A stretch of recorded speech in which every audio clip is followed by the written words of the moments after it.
L'écosystème de Avalanche, c'est un écosystème qui a également pris beaucoup de place dans l'écosystème blockchain de façon générale. Avalanche lance avec une valeur proposition d'être plus légère, d'être plus rapide et d'être plus sécurisé que les blockchains comme Ethereum. Et on voit plusieurs projets quitter justement d'Ethereum pour aller sur Avalanche, à l'instar de Aveguchi par exemple, qui avait un jeu. Ils ont donc décidé d'aller plutôt sur Avalanche parce que les frais de transaction étaient très light. Avec toutes les crypto-monnaies qu'il y a dans cet écosystème sur Avalanche aujourd'hui, on peut bien se poser la question comment naviguer dans cet écosystème. Quelles sont quelques crypto-monnaies qui sont intéressantes dans cet écosystème? C'est le but de cette vidéo. Je vais mettre quelques-unes dans votre radar. Salut à toi, bienvenue sur la chaîne. Moi, c'est Elvis Konjo. Ici, on parle majoritairement de crypto-monnaies. Abonne-toi à la chaîne, like la vidéo.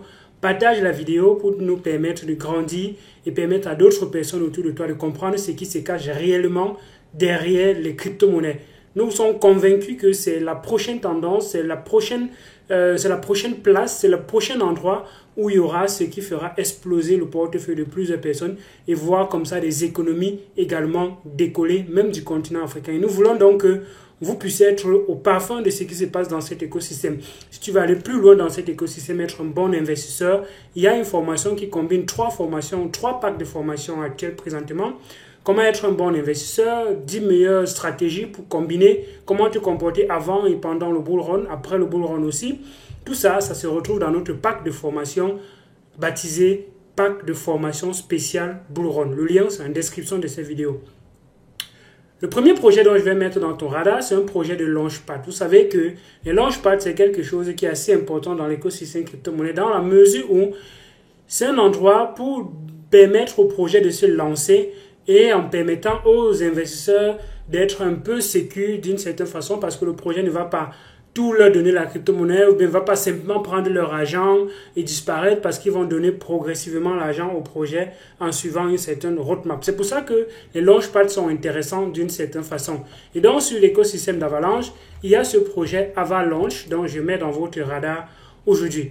Le prochain projet dans votre radar, c'est un projet qui va dans le sens de rendre la mise sur pied des nodes au niveau de la blockchain, de ce qu'on va appeler les subnets sur Avalanche. Donc, les subnets vont contribuer à sécuriser le réseau.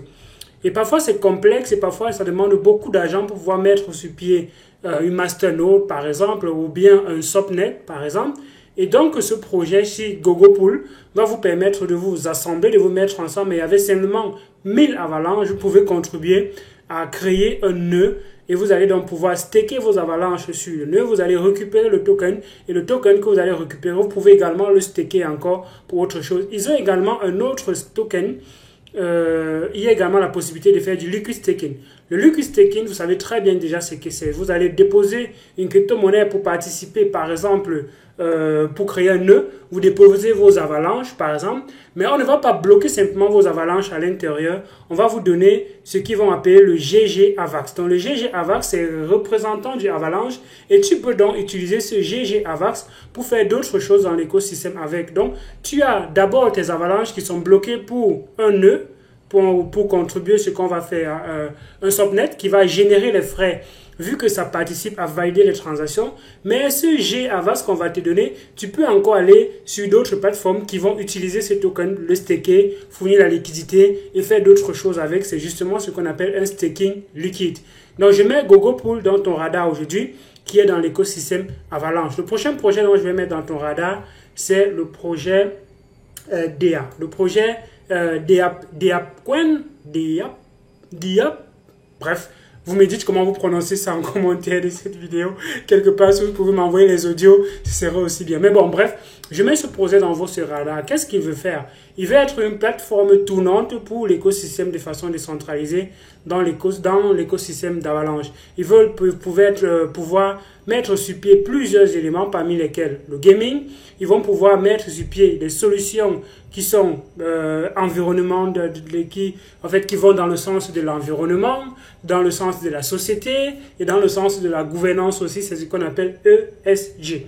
Donc, ils vont mettre des projets sur pied, des solutions dans ce sens-là, mettre sur pied des mécanismes pour faire des publicités de façon décentralisée au niveau du Web3. Et vous savez très bien comment le marché de la publicité, c'est un marché qui pèse gros aux yeux de Facebook, aux yeux de Google, aux yeux de ces plateformes-là qui sont ce qu'on appelle les régies. Et donc, ces régies brassent beaucoup d'argent avec la publicité. Imaginez qu'on puisse faire ces publicités de façon décentralisée. Il y a déjà des plateformes qui sont allées dans ce sens, le token Basic Attention Token. Il y a également d'autres tokens qui vont dans ce sens-là. Mais bon, bref, ils veulent pouvoir mettre sur pied un certain nombre de services allant dans ce sens-là. Résoudre les problèmes du monde réel au travers des tokens, avec la gamification dont ils vont pouvoir, avec beaucoup de partenaires quand même, d'une certaine façon. Bref, je mets ce projet dans ton radar. Tu peux continuer de les étudier pour voir quels sont les éléments qui sont intéressants dans cet écosystème qui a déjà quand même quelque chose qui est fonctionnel. Le prochain projet que je mets dans ton radar, c'est un projet que j'affectionne un peu personnellement. C'est le projet Router Protocol. Mais évidemment, le but de cette vidéo n'est pas de vous dire acheter X, acheter Y. C'est tout simplement de vous permettre de voir ce qui se cache derrière ces projets. Qu'est-ce qu'ils sont en train de faire? Quelle est la place qu'ils peuvent occuper dans l'écosystème crypto-monnaie majoritairement pour ces projets. Ce n'est pas pour dire FOMO, aller acheter ci, aller acheter ça. Non, ce n'est pas le but de ces vidéos, comme d'autres vidéos sur la chaîne. Donc ça, c'est un projet qui va dans le sens d'être un routeur. Et que fait un routeur majoritairement? Un routeur, qu'est-ce qu'il fait? Il va prendre une information et il va donc sélectionner quel est le meilleur chemin pour véhiculer cette information. Et c'est comme ça qu'ils veulent donc créer donc, de l'interopérabilité au-dessus de la blockchain. Ils disent il y a plus de 30, on va même aller à plus de 100 blockchains.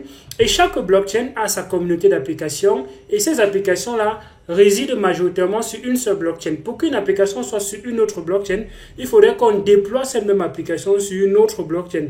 Est-ce qu'on ne peut pas faire autrement? C'est un peu comme si tu disais, pour que ta solution soit disponible au Canada, pour que ton site web soit accessible au Canada, il faudrait que tu héberges ton site web du côté du Canada. Pour que c'est accessible peut-être au Cameroun, tu dois héberger ton application, ton site web au Cameroun, ainsi de suite, ainsi de suite. Même si on peut le faire, c'est simplement pour optimiser, mais même si c'est à un seul point, ça devrait être pouvoir accessible. Voilà le problème majoritairement de la blockchain aujourd'hui. Et c'est donc ce problème que vient adresser les solutions d'interopérabilité comme les Layer 0 dont on va voir par la suite, comme ce projet justement Router Protocol.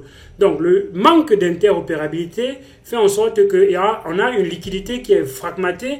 On a donc les collatéraux qui sont limites parce que si tu as bloqué une crypto-monnaie dans une blockchain, ça ne peut pas être utilisé dans un écosystème. Et on voit par exemple comment les ponts sont hackés de temps en temps. On a beaucoup d'argent qui est perdu au travers des ponts parce qu'on essaye de faire justement cette interopérabilité au travers des ponts. Donc la solution de routeur ici, c'est donc with Router Protocol, different blockchains can finally understand each other. Ils vont mettre sur pied un routeur et ce routeur-là va permettre d'interconnecter les différentes autres blockchains. Donc, ils sont déjà en testnet, ils vont pouvoir se déployer sur d'autres blockchains et voilà un projet que je mets également dans ton radar.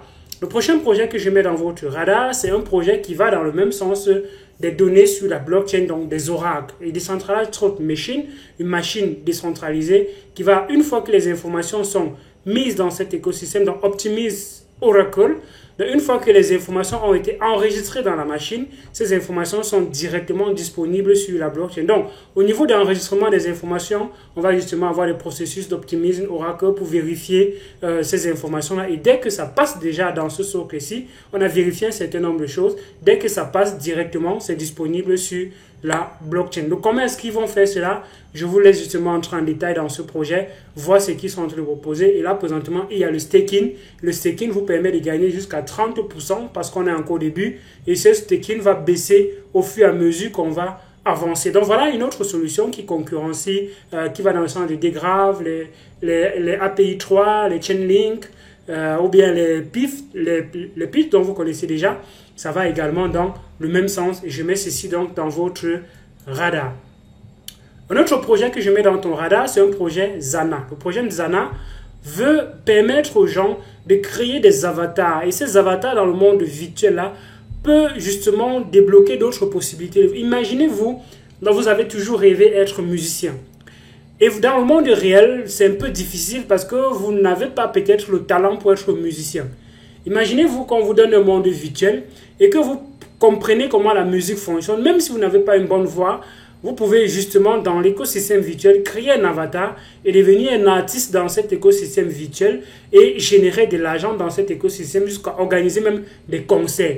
Et donc les personnes qui seront forcément des artistes dans cet écosystème virtuel ne seront pas forcément des personnes qui étaient artistes dans le monde réel. Et comment est-ce que ça peut se faire? Ça peut se faire justement au travers des avatars, ça peut se faire au travers de la création des personnages virtuels. Et c'est ça le rôle de Zena aujourd'hui. Zena, avec ce token-là, ils vont justement avoir ce token de gouvernance qui peut permettre d'alimenter cet écosystème qu'ils vont créer. Et tu peux justement faire tout ce que tu penses dans ta tête dans cet écosystème virtuel. Donc, je mets Zena dans ton radar aujourd'hui. Le prochain projet que je mets dans ton radar, c'est Axela. Vous connaissez déjà très bien le projet Axela. Ils ont un seul but dans cet écosystème, c'est d'interconnecter les blockchains. Axela Powerful Interchain Future. Donc, le futur des blockchains interconnectés, ça peut passer par Axela. Il y a également d'autres concurrents comme Chainlink aussi qui va dans le sens également de l'interopérabilité. Il y a également Layer0 qui va dans le sens de l'interopérabilité. Il y a également Axela qui va dans le sens de l'interopérabilité. Et il y a encore Root, dont on a vu tantôt Root Protocol, qui va également dans le sens de l'interopérabilité. Vous comprenez déjà que dans une seule vidéo, je suis en train de vous mettre plusieurs projets qui vont dans le même sens pour comprendre à quel point ce besoin est un besoin assez réel dans l'écosystème crypto-monnaie. Donc, Axela va dans le sens de délivrer Secure Community Blockchain for Communication for the Web3. Et vous connaissez déjà très bien le problème qu'il y a avec la blockchain aujourd'hui. Ce problème qui est le fait qu'on n'a pas d'interopérabilité entre les blockchains ou bien très peu d'interopérabilité entre les blockchains, ce qui limite le potentiel et qui rend complexe le développement aujourd'hui parce qu'il faudrait déployer ici et certains blockchains ont un langage différent.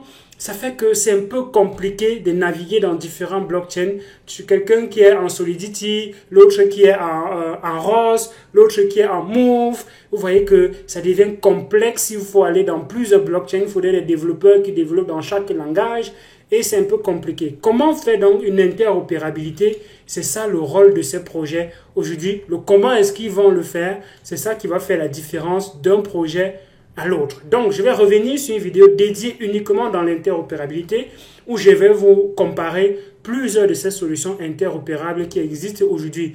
Si c'est un format de vidéo qui vous plaît, dites-moi ça en commentaire de la vidéo. Elvis, on veut que tu fasses une comparaison peut-être des Layer0, quel est le meilleur Layer0, des meilleures blockchains, quelle est la meilleure blockchain selon moi, quelle est la meilleure solution pour l'interopérabilité, quelle est la meilleure solution pour le cloud décentralisé, quelle est la meilleure solution pour les DEX, ainsi de suite, ainsi de suite. Donc, si vous voulez ce genre de comparaison de vidéos, dites-moi ça en commentaire de cette vidéo. Le prochain projet que je mets dans ton radar, c'est Spell. Spell va dans le sens d'un projet qui va créer un stablecoin, le stablecoin MIM. Et ce stablecoin MIM va permettre de faire en sorte que les gens qui vont déposer ce stablecoin vont collatéraliser, vont déposer ce collatéral. Mais ce collatéral ne sera pas simplement bloqué parce qu'il sera encore liquide. Et comme ce sera liquide, vous pouvez donc aller le restaker quelque part et voir comme ça ce que vous avez staké prendre de la valeur et vous pouvez minter ce token MIM. Et ce token MIM là, vous pouvez maintenant faire ce que vous voulez avec dans l'écosystème Avalanche et après venir repayer pour reprendre votre collatéral. Donc vous comprenez très bien comment les plateformes de lending fonctionnent. Donc Venus a le token VAI. Justement MakerDAO a le token DAI. Il y a maintenant celui-ci qui a le token MIN. Et donc chaque plateforme de lending, vu que les gens vont déposer la crypto-monnaie sur leur plateforme, ils ont donc intérêt peut-être de mettre sur pied ce stablecoin là parce que les gens ne vont pas prêter les crypto-monnaies qui sont volatiles. Les gens vont beaucoup plus prêter les crypto-monnaies qui sont stables. Donc si la plateforme propose un stablecoin adossé sur le collatéral que les gens en mettent, ce sera plutôt intéressant. Donc bref, il y a ce projet Abracadabra avec ce token de gouvernance Spell dans cet écosystème qui va justement servir un peu comme le token Venus dans la plateforme Venus, un peu comme le token Maker dans la plateforme MakerDAO et ainsi de suite. Ce sont des tokens de gouvernance. Mais le business model derrière repose justement sur ce token MIM qui est donc un stablecoin backés par les collatéraux que les gens vont déposer sur la plateforme.